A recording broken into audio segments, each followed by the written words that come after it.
understanding why some teachers quit the profession after having a baby.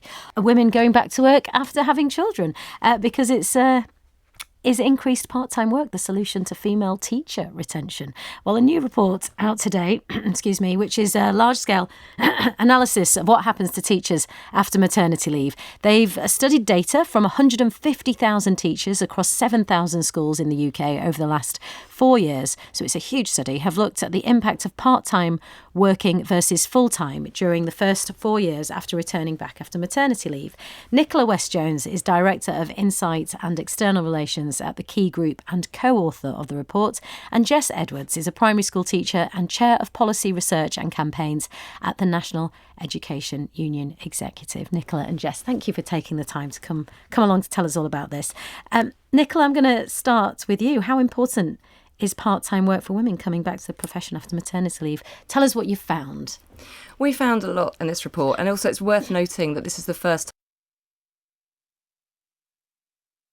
not existed before.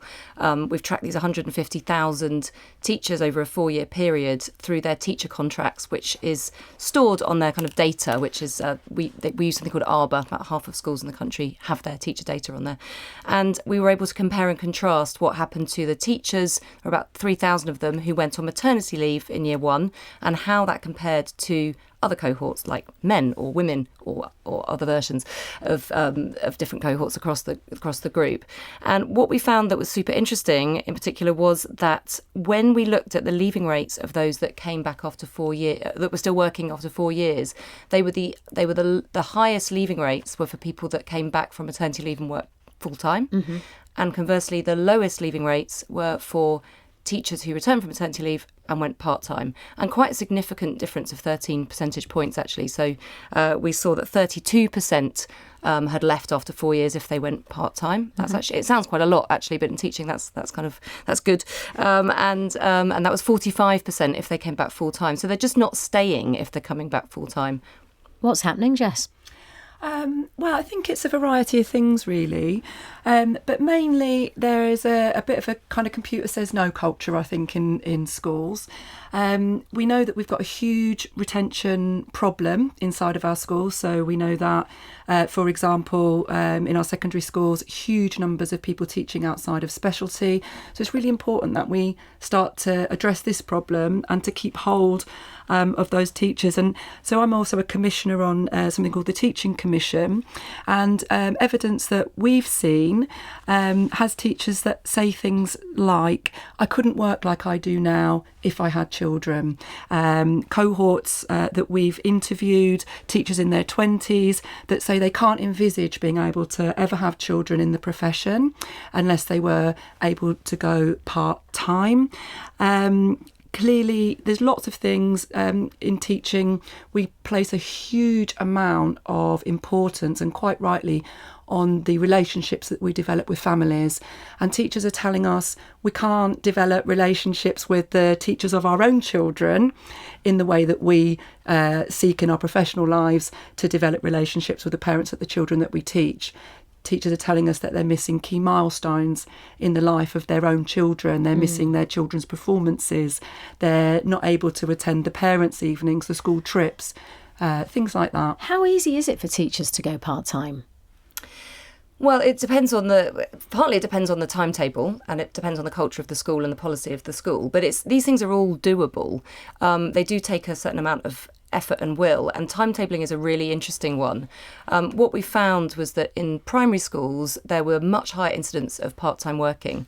So 31% of primary school teachers were part-time compared to 26% of secondary, and that surprised us because we were talking earlier on, Jess, weren't we? And you said actually lots of parents maybe of primary school children like to have one teacher for their child, but it is much more prevalent in primary school, and I think that's because of the timetable. It's quite easy actually to take one teacher, one classroom, 30 children, and then think, well, actually, if we moved another teacher into that class on a Friday, it's not that disruptive. If you think about that from a secondary perspective, you've got maybe a year 7 student would have, say, 14, 15 teachers across the different subjects.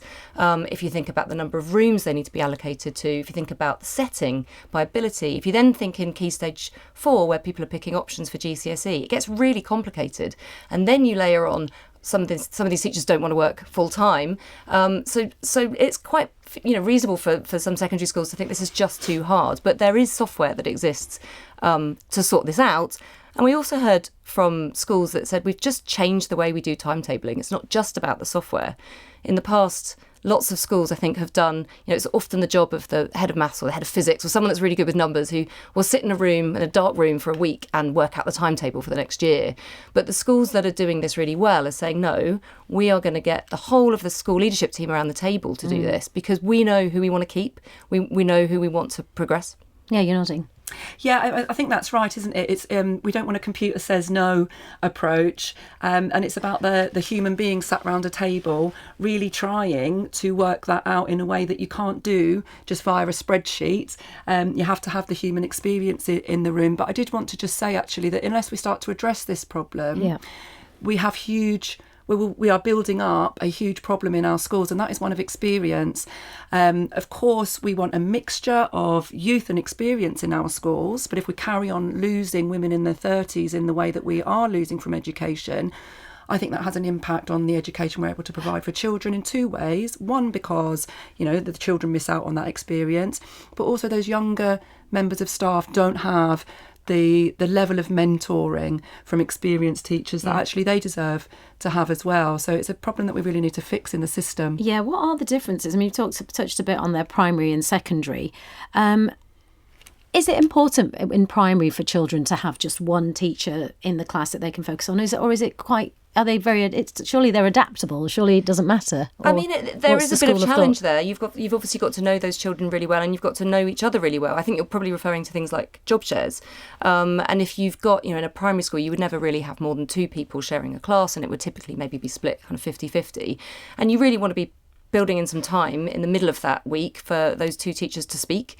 And we spoke to lots of teachers who were doing this, and they said things like, they're all going over and above. So, they have, they're talking over WhatsApp on their day off. They're saying, don't forget this happened. Or, they're communicating with each other. And they're very, because often it's mum to mum. So they're very respectful of each other's boundaries, actually. And we heard people saying, well, I don't contact my job partner, between the hours of 7 and 8 because they're putting their kids to bed. But actually, she doesn't contact me after this time because I'm taking my children to football practice or whatever.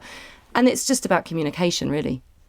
Are we seeing a correlation? Are we seeing anything in different locations? Certain things? What's happening? Yeah, I mean, we were really surprised by this. So we looked at rates across the regions, and actually, the part-time working in inner London is only 16%, and that goes right up to nearly double in the southwest, where 31% are working part-time. So a huge difference across the regions. I think that's right, and I think some of the time in our most challenging schools there's even more of a reluctance to allow part-time working, but I think it's short-sighted. It's not seeing the benefit that keeping teachers in school long-term, able to relate to parents over a period of time, families over a period of time, can bring to an education setting. Jess, as well as being a teacher, as I mentioned in the opener, you're a commissioner on the Teaching Commission, a body set up to investigate the causes of the teacher shortage. You've got a report coming out next month. What's the Teaching Commission identified as good practice? How do you retain women after they have children in this profession? So, without giving too much away, of course, the Commission is going to make some recommendations, and particularly around women teachers. We've heard from not just the teachers themselves, but also where there is good practice happening, and what needs to be done. So, we're going to be saying that there's a perceived cost of supporting flexible working that isn't necessarily the actual cost if you compare that with losing teachers and all of these sorts of things. And we've heard from MAT CEOs, multi-academy trust CEOs, talking about the need to really have a complete shift in mindset in the profession.